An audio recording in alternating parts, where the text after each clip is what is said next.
There's a strip of water between Iran and Oman that's only 21 miles wide. Every single day, 20 million barrels of oil pass through it. That's about 25% of the world's entire oil supply squeezed through a gap barely wider than the English Channel. The shipping lanes themselves are even tighter, only about 2 miles wide in each direction, because the rest of the water isn't deep enough for tankers. One blocked lane, and a quarter of the world's energy disappears overnight. For 500 years, empires have fought over this passage, threatened to shut it down, used it as a weapon. And in 2026, someone finally did. This is the Strait of Hormuz, the most dangerous choke point on Earth. And whether you know it or not, it controls your life. Here's why it matters. The Persian Gulf holds some of the largest oil reserves on the planet. Iran, Iraq, Kuwait, Saudi Arabia, the UAE, all of them export oil through this one narrow passage. If anything blocks those lanes, gas prices don't just go up a little. They spike hard enough to crash economies, trigger recessions, and force governments into decisions they can't take back. In 2011 alone, nearly 17 million barrels of oil moved through this strait every single day. That's enough to fill over 1,000 Olympic swimming pools, and most of it was heading to countries like Japan, India, China, and South Korea, nations that literally cannot function without it. The first empire to seize control of the strait was Portugal. In 1507, Portuguese explorers sailing around Africa toward India captured a small island called Hormuz right at the mouth of the strait. They built a massive stone fortress, set up a customs house, and started charging every ship that passed through. For over a century, Portugal got rich taxing the entire Persian Gulf's trade. Silk, spices, pearls, Arabian horses. They called these permits cartazas, paid permission to do business in waters they didn't own. The local populations resisted, but Portugal's naval power kept them in control. They were finally driven out in 1622 by Persian forces working with the English East India Company, who provided the warships in exchange for lucrative trading contracts. Fast forward to 1951. Oil had been discovered in Iran decades earlier, and the British were making a fortune from it. A British company controlled Iran's entire oil export through a lopsided deal signed back in 1933, including the largest oil refinery in the world at the time. So Iran's prime minister did something the British never expected. He nationalized the oil industry. He said it's our oil, and we should profit from it.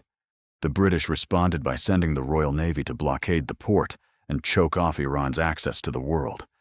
The prime minister became a national hero. Iranian protesters even drove the Shah out of the country temporarily. But in 1953, the CIA helped overthrow Iran's government and reinstalled the Shah. The profits were split 50-50 after that, but the damage was done. That betrayal planted a grudge between Iran and the West that is still burning to this day.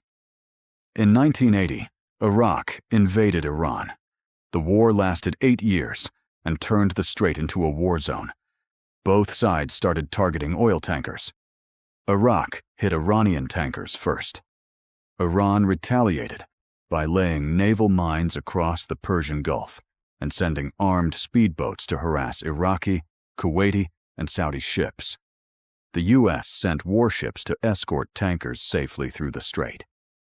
In 1988, an Iranian mine damaged a U.S. Navy ship called the Samuel B. Roberts. America responded with a massive military operation that crippled much of Iran's navy in a single day.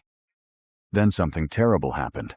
A U.S. warship accidentally shot down Iran Air Flight 655, a commercial passenger flight carrying 290 civilians. Everyone on board was lost. The U.S. called it a tragic mistake. Iran called it something else. That incident is still one of the most painful memories in Iranian history, and one of the deepest wounds in the relationship between the two countries. So think about this for a second. One strip of water, 21 miles wide. And it's been the trigger for conflicts between empires, superpowers, and entire economies for half a millennium.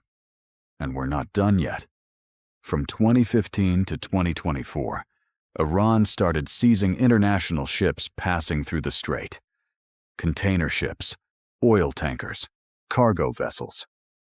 In 2015, Iranian patrol boats fired warning shots at a Danish container ship and seized it, claiming it was part of a legal dispute.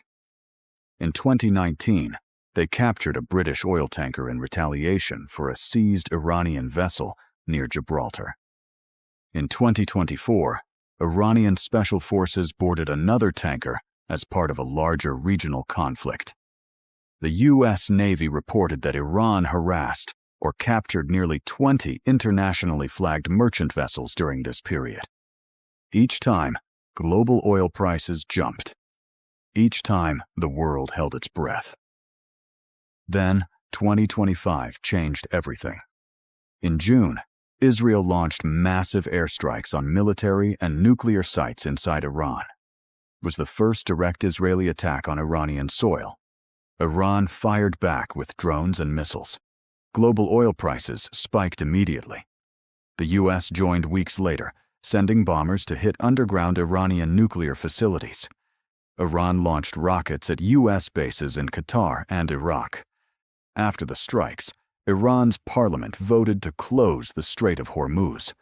A ceasefire was announced before it could happen. But the message was clear. The next time might be different. And in March 2026, it was. After decades of threatening, Iran finally closed the Strait of Hormuz. The trigger was devastating. A series of U.S. and Israeli strikes that resulted in the loss of Iran's supreme leader. A senior advisor to Iran's Revolutionary Guard made it official. The strait is closed. If anyone tries to pass, we will set those ships ablaze. And they followed through. Drones and missiles targeted ships and freighters attempting to pass through the strait. Oil exports from Iraq, Kuwait, Qatar, Saudi Arabia, and the UAE were cut off overnight. Global oil prices went through the roof. Gas stations across America saw prices they hadn't seen in years. Supply chains around the world started breaking, and the rest of the planet watched a 21-mile strip of water do exactly what everyone had been warned it could do for 500 years. Here's what most people don't realize. Every time you fill up your car, every time you turn on a light, every time you buy anything that was shipped across an ocean, you're connected to this strait. 25% of the world's oil, 21 miles of water. And for 500 years, the only question has ever been, who controls it? Empires rise and fall, technology changes, but geography doesn't.